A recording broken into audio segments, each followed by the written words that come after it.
Good morning, everybody. Greetings and salutations. Lamont Tyson. Welcome to the Life Gains channel. Today in the business series, I have a very special guest, an accomplished entrepreneur, an accomplished person in human resources. He's going to explain to you budding entrepreneurs why it's so important to consider human resources when you start really getting into your business and thinking about going into a business. His name is Mr. Mark Moser. Mark. Hey, good to see you, Lamont. How you doing today? Good to have. I'm doing great. Thanks for having me. Thank you for coming. I'm passionate about entrepreneurs. I'm passionate about small business, and I want people to avoid the barriers I've gone through. And a lot of people don't understand how important having human resources as a part of your business if you're going to have employees or if you're contracting. They don't understand, they don't sometimes give an account for how important those issues can be. So you're the expert. You work with one of the biggest companies in America. You started your own business. Tell us a little bit more about your background.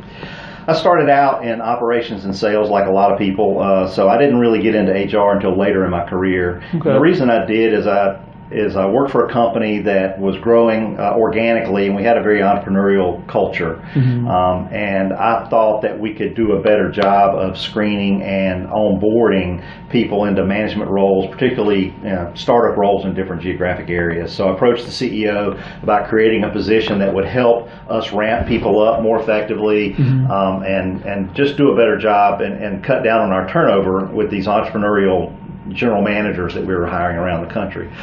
So I moved to the corporate office, took over management training, sales training, and HR. So mid-career, I had an HR department reporting to me. Good Lord. And it didn't take me very long, because I had been running branch operations, to get on top of the compliance side, to get on top of the operations side. But I really focused more on the people side and found I had a niche there and was pretty good at it, and have stayed really in the HR area ever since. What company was that, may I ask? It was a company called the Stereotech Group out of Charlotte, North Carolina. Okay. And the first 20 years of that company's existence, it was very an organic growth type of company. And then after that, it got to the point where it needed to transition into more of a corporation with more of a corporate culture. Gotcha. And a different growth strategy. And so when that time came, it was time for me to do something different.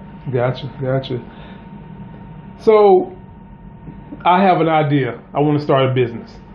Most of the time when people have an idea and they want to start a business, they think of funding and they think of marketing.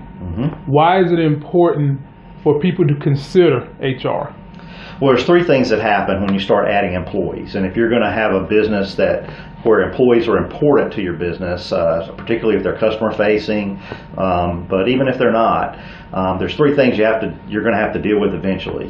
One is the compliance issues around having employees. Am I hiring them correctly, or is my relationship with that person? You mentioned contracting earlier. Certainly having folks on a 1099 relationship is very beneficial to entrepreneurs, and that's an appropriate strategy a lot of times. So if you're going to do that, how do we make sure that the 1099 relationship is legitimate and it's not going to raise flags with the IRS or other government agencies? If we're going to hire employees, how do we find them in the first place and get them hired? So there's getting the right people in place. But going back to compliance, it's making sure we're hiring them legally, we're paying them legally, we're withholding taxes appropriately, we have the right payroll system involved. If we're going to offer benefits, what are the appropriate benefits for this group, and make sure that they're legal. So there's a lot of compliance pieces. So I recommend an entrepreneur or a new business venture to get, for example, some type of employee handbook or policy manual fairly early, so that there's at least some minimal amounts of policies. Now, a company with 5 employees doesn't need to have a handbook that looks like General Electric's handbook. It just needs to say sort of, this is what we expect from you, and this is what you can expect from us. Here's some basic policies that we're really lines we're not going to cross on either side. And that's a good thing to have in place, and have an acknowledgement sign. The second thing, is with regard to, first being compliant. Second would be, how do we know who are the right people for us? We get in a habit. It's not as big a deal early. If I'm doing all the work, or you're the entrepreneur, so you're sort of doing all the work yourself, and you just need some helpers. You can find helpers that you can offload, some of the work to. That's not a big deal. Usually when companies, particularly service companies, get up to around 10 employees, give or take, the owner operator like yourself runs into a situation where it's difficult to both continue to grow the business by going out and selling and making rain, as we say, right, and also managing these 10 people that are out producing and generating the work. So you get caught. So then the entrepreneur has to decide, am I really going to focus on running the business? Is that where my passion is? Or is it creating the momentum and making new sales? Is that where my passion is? And that's when the first critical hire generally comes along. Is that like general manager time or supervisor time? It's time to add a supervisor, or it's time to add a salesperson, and you decide which one, and then that's where an HR professional like myself can really be valuable to A, sometimes help them decide which they want to do, or B, if they've committed to, I want an operations person so that I can continue to focus on sales, then they sometimes make the mistake of just promoting their best operations person into a supervisor. And that person sometimes doesn't have a skill set to be a really good supervisor. So a HR professional, an HR business partner can help them assess the 10 people they have working to determine whether any of those people really are the best supervisor. And it may be number 5 out of 10. It may not be number 1 out of 10 that's the best supervisor. Companies hit that wall, I guess, again. So that's part of the growth of being an entrepreneur. That's part of the growth. That, growth is not linear. You know that very well. You know, you grow in spurts, and then you plateau, and then sometimes you hit walls, and then you have to make investments, and you grow again. So when companies hit those walls, they need good counsel. And there are a lot of business coaches out there that can help them with the financial piece of their business or their strategy in terms of who their clients are and how they should go after them. And I can recommend a number of good folks to help that entrepreneur who's hit that wall with that part of their business strategy, and how should I be investing in terms of where the next wave of customers is going to come from. What the HR business partner does is help them when they decide that the investment I need to make now is with a general manager or with a sales manager.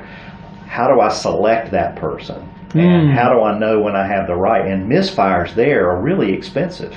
You hire somebody that's making a nice big salary and you're counting on them to build this part of your business or to manage that part of your business, and they fail. You've invested a lot in them. You terminate them after 6 weeks or 6 months or a year. Think of the investment that you've made in that person. That's really, and maybe they've even hurt you. They've hurt you. You've lost clients because of them. There's a lot of things that can go wrong. So having a business partner to help you make those people decisions can be a real asset to the company. And then the third thing, we talked about compliance and the legal thing. We've talked about really getting the right people in the right seats in your organization. And then the third thing are just processes. You create a few forms and stuff when you have 5 or 6, 8 employees. Now you have 80. And those forms are not really working for you anymore. And so creating efficient workflows with regard to even simple things like requesting vacation or time off, calling in sick, what happens there? How do we keep records on all this stuff? I'm a manager now and I want to be able to see it quickly. I think somebody's been out a lot, but I'm not really sure. How do I pull up a report? There may be technology solutions, may just be another manual solution, but you just change the approval routings and stuff. So there's a lot of HR processes that companies, when they hit different points of their growth cycle, they need to take a look at those processes. An HR professional can help them do that. Wow, that sounds scary. It's not really. And you're one of the best at this, Lamont, which is surrounding yourself with people that can help on a fractional or variable cost basis, and that's what we try to do. There's a gap between 30 and 300. When companies up to 30, that's the time where they typically hire their first HR administrative person. Somebody to do payroll and benefits that's mostly focused on that. Before that, and they may have accounting duties, and I've even seen it where they're sort of doing some marketing stuff and they're doing HR as an administrative person. When companies get up toward 300 or more, often they have a cost structure that will justify a full-time HR professional, more strategic, doing some of the things I talked about, particularly in the middle, number 2. But companies that are between that 30 and 300, they can afford the administrative HR folks, but they can't necessarily afford, or maybe their cost structure won't support a full-time HR professional that has business acumen. And so you surround yourself, and the smart entrepreneur surrounds him or herself with, whether it's a business coach, whether it's a marketing consultant or relationship, an HR relationship, a finance and accounting relationship, that can guide them along the way in a variable cost structure, so that you just pay as you need, rather than hiring somebody and having that fixed cost. You just say, okay, I need, Mark, I need 3 hours of your time. Come in and let me help me work through this business challenge I have related to my workforce, and then you get an invoice for 3 hours of my time, and there's no more HR cost, HR management cost, if you will, until the next time you need services. So so that's really an attractive model for entrepreneurs, whether it's HR or other really critical business functions, is surround yourself with smart people, use them when you need them, and then protect your cash flow to make sure you're growing your business. Wow. So 2 points from that. How does a budding entrepreneur in another state, another county, another town find someone like you?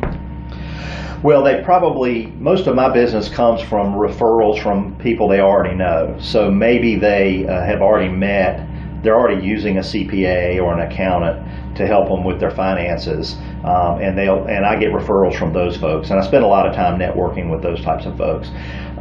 The easiest way to find me is our website, davidsongroup.hr.com. They can find out about me. We depend on word of mouth. I love to speak to groups, so if an entrepreneur is in an association of like-minded individuals, whether it's a social group or whether it's a professional organization, we love to speak to those folks about trends in human resources, opportunities, things to be concerned about, best practices. So we love to speak to folks, but word of mouth and referrals, and hopefully this video will introduce us to some folks that might benefit from knowing us. Absolutely. With the climate for small business nowadays hasn't been that great. What is it that keeps you passionate about being in this field and trying to help some people reach their dreams, or as I like to title my show, a life game? It's a lot of people, if you ask a survey, a lot of people would think that the majority of employees in the U.S. work for big companies. And we think about these companies that have 100,000 employees, 50,000 employees, the Fortune 1,000 companies. But really, most people work for small companies, like your companies. Many more people in the U.S. work for small companies than big companies. And if you look at the employment levels of the Fortune 1000 companies for the past 50 years, they've remained relatively flat. Most of the growth in our economy has come from the small entrepreneur. I have a passion for those types of companies. I loved it. I built a business from a regional business from really a startup situation. It was a lot of fun, and I think that people. I bet it wasn't fun for that owner. Not in the beginning. Yeah, well, it's there's stress about you've got to become profitable. You can't continue to manage a losing business. You have to have a good strategy, and you have to surround yourself with good people. But I just sort of like working with folks that just have this vision, and they want to do their own thing. They want to build a business, and they're passionate about it. So whether it's a nonprofit or whether it's a for-profit organization, if I can help them achieve their dream, it really means something to me. Gotcha. Last question for entrepreneurs. Like I said, when we started, I said most of us think about the funding aspect of our business and making it liquid. What is it? How would you explain the cost savings or the affinity effect of having an HR person consult or help with someone building a business? Because a lot of people, we think dollars and cents. That's right. So tell us how you can either save us money or help us make money. And you hit on one point, hiring a sufficient person to almost mimic the owner, to be in there while the owner is out trying to find more ways to generate revenue to the business is invaluable. So explain to people how those savings and costs can add up. There's two things. One is that On the compliance, I'll lump compliance and processes together. Okay. Early on, we create these little processes, and we start out. Give you a good example would be probably the most frequent compliance violation that I see that has the potential to have real cost is misclassifying employees. Okay, so you start collecting your first 3 or 4 employees and you just pay them a salary because it's easy, and you just write that one check and you know what it is. And then all of a sudden you're up to 10 employees and you realize, 3 of those 4 that I hired aren't really eligible to be salaried because they're misclassified, and now I've got to move them back into an hourly situation. Oh, wow. And that can create costs down the road. You're sort of kicking that can down the road and you have to face it later. So classifying people correctly. When I do an HR audit, I find little problems like they don't have the right poster up. Right. But in reality, you and I know that the chances of a fine associated with having the wrong poster is minimal. In fact, usually when those agencies come in and they see the posters being wrong, they just hand you the correct one. Right. So for me to come in and tell you the sky's falling because you have the wrong poster is not gonna create a sense of confidence on your part that I really understand your business. Okay, Yeah. But if you get off on the wrong foot right out of the gate with misclassifying people and paying them incorrectly, then by the time you get up to 10, 15, 20, 25 employees, you can have a real problem and you can have a real exposure, because the penalties for that, if you're caught or if the wage and hour division determines that you've not been paying people properly, can be pretty substantial and can be quite punitive. So that would be an example of, think of it as insurance. You pay insurance for your car and you hope you never use it. You have to pay a little bit of insurance on the HR side to protect against certain things that could happen to you that could be costly in the long run. So getting those right things in place, that's one thing where we can save you money just by making sure that a problem that you start early doesn't become a big problem later for you. Absolutely. All right, but you touched on the main thing, which is building the right team and having the right culture. Not all entrepreneurs are easy to work with. Some of them are hard driving and they have a high energy level. They work harder than anybody else. They're smarter than a lot of people. Some of them are quirky. And so as they start to build a team, their quirkiness and their high energy was really beneficial, getting the thing off the ground, finding the funding, finding initial customers and all that. But they tend to bring people into the organization that are looking for a job and stability, and sometimes they have trouble. And so very often early on, entrepreneurs will have a lot of turnover because they're not bringing people in, or they're not aware of their own how they're perceived necessarily by those people that they bring in. So we can help, try to hire the first person in the first time, because turnover, even in the lowest level positions, sort of 90 days of pay and benefits is sort of the cost I've come up with, and I've done hard calculations on different jobs to see what really is the cost of turnover. And for sort of lower skilled positions, it's still somewhere around 90 days of pay. It's going to cost you, that drops off your bottom line because you hired somebody and they didn't work out. So hiring those people now you hire that critical person, that manager or that salesperson or that supervisor, or even promoting that supervisor, and they don't work out, the cost can be much higher. So really where there's a real return on investment in an HR partner would be on making sure that you're getting those people and you're assembling the right team for the culture you're trying to build. Gotcha. Another thing could be that HR person telling you, frankly, sometimes it's hard for an employee to say, Lamont, you're the problem. Whereas if you hire a consultant that you trust, sometimes entrepreneurs will tell me, I'm having a hiring problem, I can't find good people. Absolutely. And then I get in and I start working with them and I discover they don't have a hiring problem, they have a management problem. That guy's a jerk. Good Nobody Lord. wants to work for him, and so I now have to be strong enough and professional enough to be able to say, look, you don't have a hiring problem. You've had a lot of good people that used to work here. They don't work here anymore.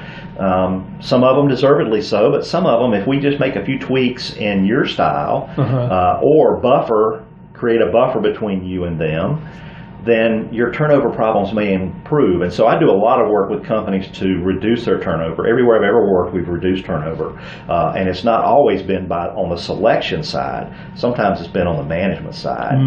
People join companies, but they quit bosses. So if a company has a high turnover rate, generally I look at how are they selecting the people and who are their bosses. Gotcha. Ladies and gentlemen, he's been able to help me hire a director for my child care center. She's been with me for 1.5 years. Before that, things was going to somewhere in a hot basket. But thanks to his strategies, he's been able to save us. Tell the people how they can reach you. He sends out a wonderful email. I would suggest you get on his email list. Monthly, he sends tips on hiring strategies, how to retain good people, and what he can do to help your company. How can they reach you by email? They can reach me by email by Mark, M-A-R-K, at davidsongroup.hr.com. Our website is davidsongroup.hr.com. And if you would like to sign up for my newsletter, my monthly newsletter, there's a way to do that on the website, easily enough to find. You can also find access to blogs that I've written over the last couple of years that may address a topic of interest to you. And my phone number is 336-314-8470. I look forward to hearing from anyone that would like some assistance, and the first consultation is always at no cost.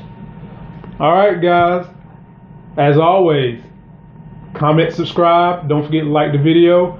Go out there and get yourself a life game, and get Mark on your team. He'll go nationwide. He loves to speak. He's a wonderful speaker, and he can help your business. Thank you.